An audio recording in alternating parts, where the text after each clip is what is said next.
Father figures. Being a father figure is more than just providing for the family.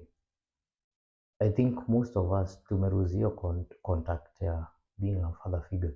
Actually, most people are more comfortable to spend time na strangers kuliko being a father to their children.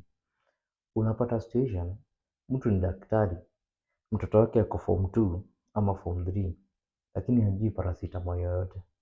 So it means you're not able to pass whatever you know to your child. Unapata mechanic, mtoto wako ni mkubwa amefikisha 18 years, but hakuna kitu anajua kuhusu mechanism. Actually, you think the best way of doing it ni kumpeleka shule. But check out here, watoto wangapi wako huku nje. They are doing the same thing. Washasoma, but hawana ile experience. So wanaenda kwa market inamtema. Look at things that you can train your child. Uko na shop, unaweza funza mtu hii kumanage shop at a very young age. Muonyeshe supplier ni nani. Ati unalan cyber cafe, muonyeshe kutoa photocopy ni kusema nini. That child will grow with experience and education together. That's why unapata these Indians na akina nani wanatupita. Juu mtoto amegrow anajua biashara ni kusema nini. And let us all know one thing.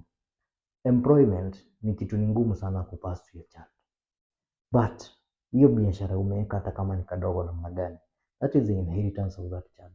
Siku hizi hakuna maneno ya shamba, hakuna nini. The only thing we can be able to offer is what you know.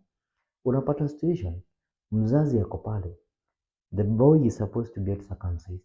Mama yake hata ndo anajua pahali kwa kupeleka mtoto kuliko baba. So it means there is a disconnect tu kako pahali. And then we are leaving our children waende wakafuzwa na dunia. And we know how hard and how harsh life has been with us kufunzwa na dunia.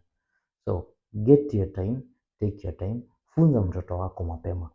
Ati unapitia uchungu kwa marriage, mtoto wako amefika age ya kuoa, but hata hakuna kitu shaimwambia what will happen akioa. Talk to them. Wacha wajue, this is what you expect. This is what will come in your direction.